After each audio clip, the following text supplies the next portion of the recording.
Bagi Anda yang selama ini mengandalkan ojek online, bersiaplah mencari moda transportasi lain karena ojek daring kini dilarang mengangkut penumpang untuk meminimalisir resiko penularan COVID-19. Sepanjang pembatasan sosial berskala besar atau PSBB diberlakukan, layanan ojek online akan dilarang mengangkut penumpang. Para pengemudi ojek daring hanya diizinkan mengangkut barang. Aturan ini diatur dalam Permenkes nomor 9 tahun 2020 tentang pedoman PSBB dalam penanganan COVID-19 dalam lampiran tentang tempat kerja yang dikecualikan untuk diliburkan. Dikutip dari CNBC.com, bukan hanya ojek online. Sekjen Kemenkes Oscar Permadi juga menjelaskan seluruh moda transportasi umum dan kegiatan warga lain yang sifatnya berkerumun akan dibatasi. Misalnya kegiatan sekolah, perkantoran, kegiatan keagamaan, kegiatan di tempat umum, kegiatan sosial budaya, aktivitas moda transportasi umum, hingga pertahanan keamanan. Sementara masyarakat masih bisa beraktivitas meski dibatasi. Sementara bagi Anda yang biasa menumpang KRL, bersiaplah memeriksa jadwal terbaru KRL yang kini mengurangi jadwal layanan penumpang sampai pukul 8 malam saja. Seiring dengan penurunan drastis jumlah penumpang, PT Kereta Komuter Indonesia atau KCI akan memangkas jam operasi layanan KRL Jabodetabek.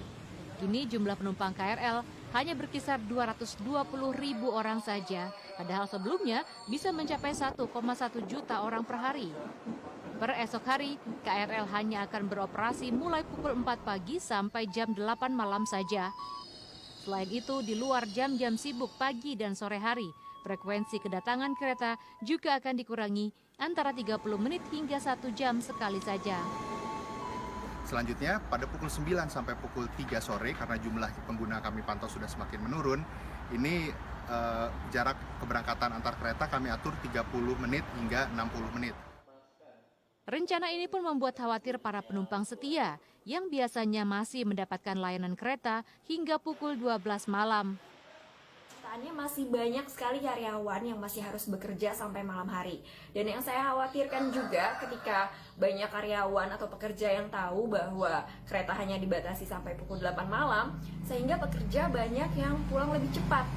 Dan disinilah kemungkinan besar akan terjadi penumpukan penumpang pada sore hari, khususnya pada jam pulang kerja, di mana akan sangat sulit untuk menerapkan social distancing. Dikhawatirkannya malah nanti menumpuk di sore harinya karena pada langsung pulang sore gitu, jadi menumpuk, malah social distancingnya tidak dapat gitu, karena kalau sudah ada penumpukan di stasiun, apalagi stasiunnya kecil, pasti akan saling bersentuhan. Itu membuat para pekerja pulang lebih awal dan membuat penumpang di KRL ini berdesak-desakan dan bertumpuk-tumpukan yang sangat nggak efektif banget untuk diterapkan. Para penumpang pun diharapkan bisa memeriksa jadwal keberangkatan kereta yang baru di website www.krl.co.id. Jadwal baru KRL ini juga bisa diunduh secara gratis. Selain itu, sesuai dengan Peraturan Gubernur Nomor 9 Tahun 2020 tentang penggunaan masker untuk mencegah penularan virus corona, seluruh pengguna angkutan umum di Jakarta termasuk KRL wajib menggunakan masker. Wajib bermasker di KRL ini akan dimulai pada tanggal 12 April dan bagi calon penumpang yang tidak menggunakan masker tidak akan dilayani. Tim Liputan Trans 7.